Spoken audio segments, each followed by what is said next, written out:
మన ప్రభు అయిన యేసుక్రీస్తు నామములో మీ అందరికీ శుభములు తెలియజేయుచున్నాము. హెబ్రీలకు రాసిన పత్రిక 5వ అధ్యాయము 7వ వచనము. శరీరధారి అయ్యున్న దినములలో మహారోదనముతోనూ కన్నీళ్లతోనూ తన్ను మరణము నుండి రక్షింపగలవానికి ప్రార్థనలను యాచనలను సమర్పించి భయభక్తులు కలిగి ఉన్నందున ఆయన అంగీకరింపబడెను. ప్రియ దైవజనమా, మహాపరిశుద్ధుడిగా జీవించిన యేసయ్య తాను శరీరధారిగా ఈ లోకములో ఉన్నప్పుడు మహారోదనతోనూ కన్నీళ్లతోనూ ప్రార్థనలను యాచనలను దేవునికి సమర్పించాడని ఇక్కడ వ్రాయబడి ఉంది. మరి జన్మతః పాపులము, కర్మతః పాపులము అయిన మనము దేవునిచే అంగీకరించబడాలంటే ఎంతటి కన్నీటి ప్రార్థన అనుభవము మనము కలిగి ఉండాలి. ఈ వాక్యము వింటున్న ప్రియ సహోదరుడా, సహోదరి, నీ జీవితములో దేవుని సన్నిధిలో నీ కన్నీరు కార్చి ఎన్ని దినములైనది? కష్టము నష్టము కలిగినప్పుడు కాదు, కానీ దేవుని కృపాసనము సమీపించినప్పుడు కన్నీటితో కృతజ్ఞతాపూర్వకంగా ప్రార్థించేవారముగా మనముండాలి. దేవుడు మన జీవితాల్లో చేసిన మేలులను తలంచుకొని, కృపలను తలపోసుకొని ఆయన ఎదుట కన్నీటితో కృతజ్ఞతాపూర్వకంగా మన మనవులు తెలియజేసేవారముగా ఉండాలి. చూడండి, విలాప వాక్యములు 2వ అధ్యాయము 18వ వచనము. సియోను కుమారి ప్రాకారమా, నదీ ప్రవాహము వలె దివారాత్రము కన్నీరు పారనిమ్ము, విరామము కలుగనీయకము, నీ కంటి పాపను విశ్రమింపనీయకము. ప్రియ దైవజనమా, దీవారాత్రము ప్రతి విశ్వాసి కన్నులు గువ్వ కన్నుల వలె ఎప్పుడు తడిగా ఉండాలి అని భక్తులు చెప్తూ ఉంటారు. అంటే కన్నీటి ప్రార్థన అనుభవము కలిగిన జీవితాన్ని కలిగి ఉండాలి. ఇర్మియా అంటాడు కదా, రోదనము చేయు స్త్రీలను కనుగొనుడి, వారిని పిలువనంపుడి. ఎందుకనగా కన్నీటితో దేవుని పాదాలు సమీపించిన ఏ ఒక్కరు కూడా దేవుని చేత విడువబడరు.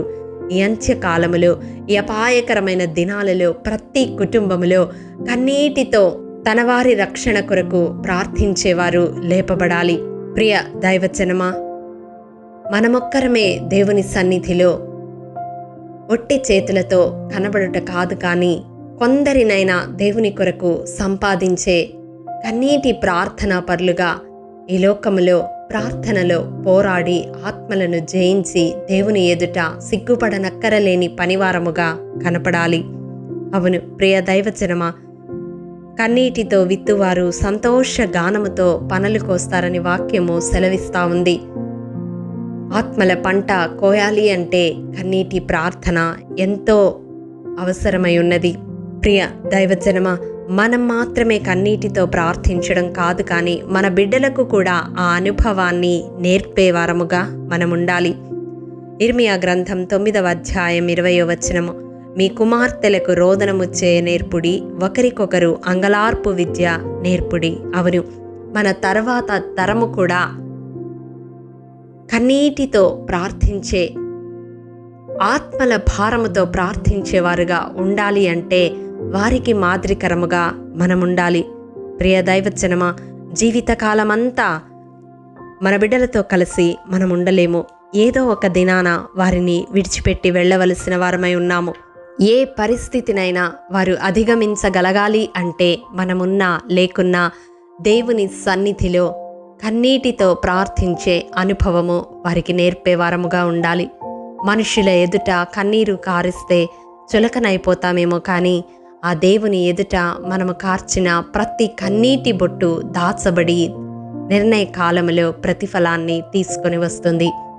కాబట్టి ప్రియ దైవజనమా, యేసయ్యే ఈ లోకములో మనుష్య కుమారునిగా కన్నీటితో ప్రార్థించి మనకు మాదిరి ఉంచగా, మనము అటువంటి అనుభవాన్ని అభ్యాసము చేసుకొని దేవుని ఎదుట కన్నీటితో ప్రార్థించే వరముగా మన ఆత్మీయ జీవితాలను సరిచేసుకుందాము.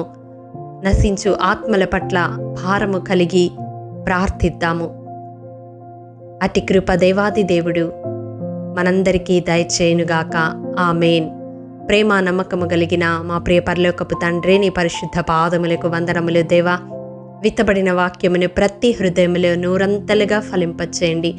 ఎవరైతే ప్రార్థనలో కఠిన హృదయముతో పై మాటలతో ప్రార్థిస్తూ ఉన్నారో అట్టి ప్రతి ఒక్కరిని నీ కృపాహస్తాలకు అప్పగిస్తూ ఉండగా కన్నీటి ఆత్మను వారి మీద కృమ్మరించండి.